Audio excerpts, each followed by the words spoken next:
Anda kembali bersama kami di Kompas Malam. Saudara Presiden terpilih Prabowo Subianto belak-belakan menyindir pihak yang tidak ingin menjalin kerjasama politik.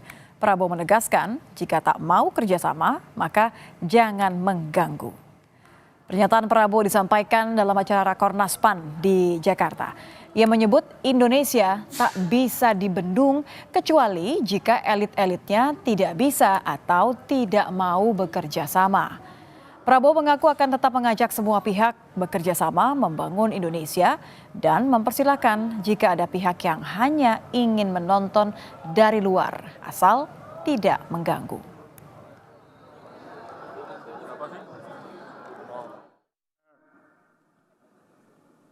Akan berjuang terus bersama semua kekuatan yang mau diajak kerjasama. Yang tidak mau diajak kerjasama tidak apa-apa. Kalau ada yang mau nonton di pinggir jalan, silahkan jadi penonton yang baik. Tapi kalau sudah tidak mau diajak kerjasama, ya jangan mengganggu. Orang lagi mau kerja kok. Kita mau kerja. Ya, lalu bagaimana menerjemahkan sindiran Prabowo soal pihak yang tak bisa diajak kerjasama? Kita akan bahas bersama dengan Direktur Eksekutif Parameter Politik, ada Adi Praitno. Selamat malam, Mas Adi. Selamat malam, Nitya. Mas Adi, ini pihak mana yang disindir Prabowo yang disebut tidak mau diajak kerjasama? Ya, tentu hanya Prabowo dan Tuhan saja sebenarnya yang tahu. Kira-kira pihak mana yang tidak mau diajak kerjasama. Karena statement beliau itu kan sifatnya general. Bisa partai, bisa orang, bisa kelompok kepentingan, ataupun gerakan-gerakan civil society yang memang sejak awal begitu kritis dengan Pak Prabowo Subianto. Tapi kan sebenarnya kalau kita melihat pembicaraan netizen sampai malam hari ini, yang disebut tidak mau bekerja sama itu kalau melihat gestur politiknya adalah PDIP. Karena kan misalnya PDIP ini kan sejak lama misalnya soal kemungkinan akan bertemu dengan Prabowo Subianto, tapi per hari ini ya pertemuan itu tidak kunjung dilakukan. Karena memang misalnya PDIP itu punya intensi dan bahkan kecenderungan berada di luar kekuasaan sebagai oposisi. Jadi itu pembicaraan-pembicaraan netizen ya. Cuman kan problemnya apa iya Pak Prabowo ini ingin menyindir pihak-pihak seperti PDIP yang tidak mau bekerja sama, tapi berpotensi misalnya mengganggu jalannya pemerintahan. Mengingat memang hubungan lebih yang kemana, Mas Adi, kalau Anda melihatnya? Lebih yang mana? Ini lebih kepada penyindir bahwa ada indikasi ada yang mengganggu, atau indikasi, artinya gini, sudah terjadi gangguannya atau semacam antisipasi, hey jangan ganggu ya nanti kalau mau di luar nonton aja nggak apa-apa, tapi jangan ganggu nanti. Ya saya kira memang belum clear ya, apakah yang dimaksud dengan mengganggu itu adalah kritikan atau misalnya memberikan check and balances ataukah bentuk gangguan-gangguan yang lain yang justru akan mengganggu stabilitas politik pemerintahan yang akan datang. Kalau yang dimaksud mengganggu itu adalah check and balances, kelompok-kelompok kritis yang sering memberikan sikap kritis kepada pemerintah misalnya terkait dengan kebijakan-kebijakan yang tidak pro terhadap rakyat, ya tentu bukan mengganggu, tapi itu adalah bagian dari eksistensi demokrasi. Karena apapun partai politik, gerakan civil society, aktivis mahasiswa, aktivis-aktivis pro demokrasi, kalau melihat realitas politik yang tidak sesuai dengan kepentingan rakyat, maka wajib hukumnya memberikan kritik, memberikan masukan, tentu untuk membuat supaya kebijakan-kebijakan pemerintah itu on the right track, pro dengan rakyat, dan tentu saja sesuai dengan kepentingan masyarakat secara umum. Oleh karena itu, publik sebenarnya menunggu apa yang dimaksud dengan mengganggu. Sepanjang kritikan dan masukan itu diberikan dalam kerangka konstitusional sesuai dengan kaidah-kaidah demokrasi, saya kira tidak ada itu persoalan. wajar saja ya, meskipun memang kan dari awal Prabowo mengatakan bahwa merangkul semuanya. Yang menjadi persoalan itu kalau gangguan itu adalah inkonstitusional, seperti ancaman-ancaman separatis, seperti gerakan-gerakan politik yang mencoba untuk memisahkan dari Indonesia, yang justru itu menimbulkan instabilitas politik, tentu layak untuk dilawan ya. Tapi inilah yang sebenarnya sedang kita tunggu, apa terjemahan yang dimaksud soal kalaupun toh tidak mau diajak bergabung ya jangan mengganggu. Ini yang sepertinya per malam hari ini publik menganggap jangan terlampau takut misalnya kalau di 5 tahun di masa pemerintahan yang akan datang muncul kelompok-kelompok kritis, muncul kelompok-kelompok aktivis termasuk partai politik yang tidak mau bergabung itu justru berada di luar kekuasaan yang tentu saja sifatnya kritis dan akan resisten dengan kebijakan-kebijakan yang tidak pro terhadap rakyat. Justru Oke. disitulah kemudian demokrasi kita akan sehat, Mbak Nitya. Ya, kalau konteksnya adalah kerjasama politik ya, karena ini juga kan dibicarakannya di hadapan Partai Amanat Nasional yang memang bagian dari koalisi gitu. Kalau dianggap ada potensi gangguan, ini logikanya datang dari partai yang punya kekuatan cukup besar ya. Ya saya kira sebenarnya gangguan itu potensial datang dari yang tidak mau berkoalisi dengan kubunya Pak Prabowo dan Gibran. Bisa dari partai ataupun unsur-unsur non-partai. Tapi yang sebenarnya dibaca oleh publik adalah partai politik. Yaitu partai politik besar yang sangat mungkin dia punya jejaring, punya akses, dan punya network yang bisa menggerakkan kekuatan politiknya untuk menjadi oposisi dan kelompok-kelompok yang selama ini akan berhadapan secara politik dengan kepentingan politik pemerintahan Pak Prabowo dan Gibran di masa yang akan datang. Disitulah kemudian relevansinya bicara tentang PDIP yang seakan-akan kemudian disasar dari statement ini. Karena per hari ini partai politik yang menurut saya, menurut publik dan pembicaraan netizen, yang kelihatan ingin jadi oposisi hanyalah PDIP.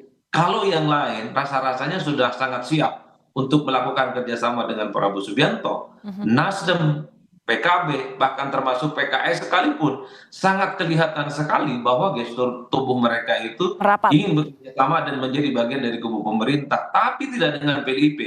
Per hari ini PDIP masih menggugat ke PT UN terkait dengan kecurangan-kecurangan pemilu, terkait dengan keabsahan MK-MK, terkait dengan dugaan-dugaan pemilu yang dinilai penuh dengan kecurangan itu. Itulah yang sepertinya menurut saya dipersepsikan oleh publik bahwa pihak yang potensial melakukan gangguan politik ke depan itu adalah PDIP. Tapi PDIP kan kekuatan politiknya hanya 16%. Bagi Ya. saya nggak terlalu signifikan. Dan inilah yang saya kira per hari ini publik terus membincangkan bahwa Pak Prabowo sebenarnya sedang mewarning pihak-pihak yang berada di luar kekuasaan jangan pernah memberikan sikap-sikap yang konfrontatif yang justru itu akan merusak instabilitas, itu yang akan mengganggu bagaimana konsolidasi, merawat Indonesia, menerjemahkan visi misi Indonesia untuk menjadi Indonesia emas hanya karena persoalan-persoalan yang disebut dengan mengganggu itu, Nitya. Nah ya, jadi artinya sama-sama bangun bangsa ini juga diucapkan ya dalam pidato tadi.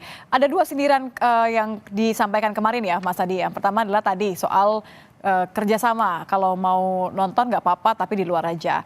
Tapi ada juga yang berikutnya adalah soal partai yang disebut terkesan mengaku memiliki Presiden Soekarno. Kita akan dengarkan terlebih dahulu pernyataan dari Prabowo Subianto, Mas Adi.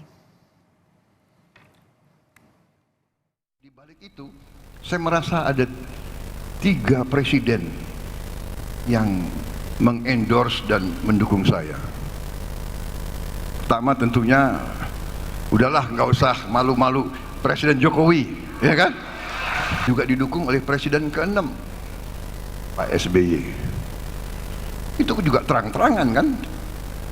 Dan saya merasa saya juga didukung oleh Presiden Gus Dur. Kan beliau endorse aku terus-menerus, iya kan? Jadi beliau dukung saya dari langit, aku yakin beliau di belakang saya. Saya kira mungkin Pak Harto dukung saya juga ya kira-kira. Walaupun ada yang ngaku-ngaku kan selalu bahwa seolah Bung Karno milik satu partai, tidak. Bung Karno milik seluruh rakyat Indonesia. Feeling saya kayaknya beliau juga dukung saya juga kira-kira. Ya, ini kalau lanjutannya karena Prabowo merasa meneruskan cita-cita Bung Karno. Ini senada dengan apa yang tadi Mas Adi katakan ya. Kemungkinan yang pertama adalah memang menyindir satu partai politik, atau kemungkinan yang kedua adalah memberikan warning bagi pihak-pihak yang janganlah kita mengganggu proses bangsa ini untuk berkembang begitu. Ini lebih kemana kalau Anda berusaha menerjemahkan pesannya Prabowo ini?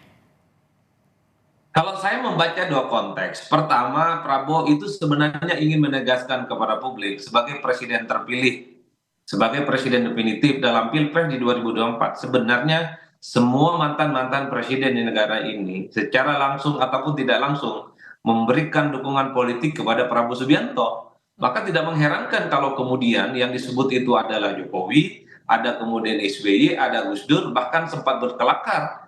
Ada Pak Harto ya, yang saya kira memang kita tahu adalah bagian dari keluarga besar Pak Prabowo di masa yang lampau, yaitu mantan mertuanya. Dan kemudian menyebut Pak Soekarno sambil berkelakar sebenarnya. Jangan-jangan beliau pun juga mendukung Pak Prabowo.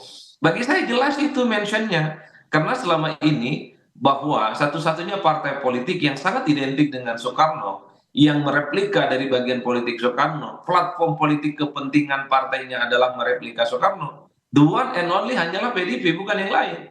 Ini bentuk sindiran politik sepertinya karena hari ini PDIP itu merupakan partai politik yang secara absolut misalnya masih belum menyatakan bahwa Pilpres sudah usai dan belum menyatakan bahwa Prabowo Subianto dan Gibran adalah sebagai presiden definitif gitu loh Mbak Nitya.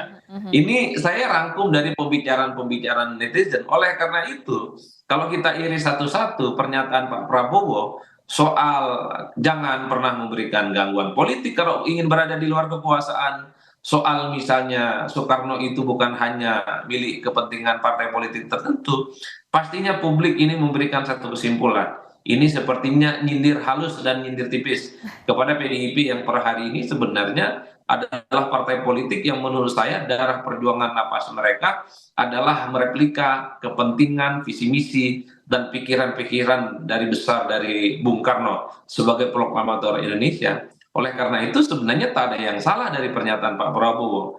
Karena Prabowo ingin meletakkan dalam satu konteks bahwa Soekarno itu adalah proklamator, pendiri bangsa ini, mantan presiden yang pertama kali yang mestinya memang tidak boleh hanya diklaim oleh partai politik tertentu. Soekarno itu kan menjelma sebagai sebuah gagasan. Soekarno itu menjelma sebagai sebuah ideologi. Soekarno itu kan menjelma sebagai sebuah pikiran tentang NKRI, tentang Pancasila, tentang nation state yang saya kira juga berhak untuk diklaim oleh partai-partai yang lain. Jadi dalam konteks inilah sebenarnya tak ada persoalan apapun ketika Prabowo mengatakan bahwa Soekarno itu milik semua. Dan tentu harus dihindarkan bahwa seakan-akan Soekarno itu hanya dimiliki, dikapling, dan dikapitalisasi untuk partai politik tertentu. Dalam konteks itulah sebenarnya bagi saya pernyataan Prabowo cukup normatif, cukup kontekstual. Yang menjadi ramai adalah karena dikaitkan dengan soal kemungkinan pernyataan ini seakan-akan memberikan sindiran politik kepada PDIP yang sangat mungkin akan berada di luar kekuasaan dan siap jadi oposisi dan tidak sejalan dengan Prabowo dan Gibran untuk 5 tahun yang akan datang pemerintahan. Berarti kita tinggal menunggu saja nanti bagaimana apakah sindiran ini justru malah menjauhkan atau mendekatkan ya. Terima kasih Mas Adi sudah bergabung bersama kami di Kompas Malam. Selamat malam Mas.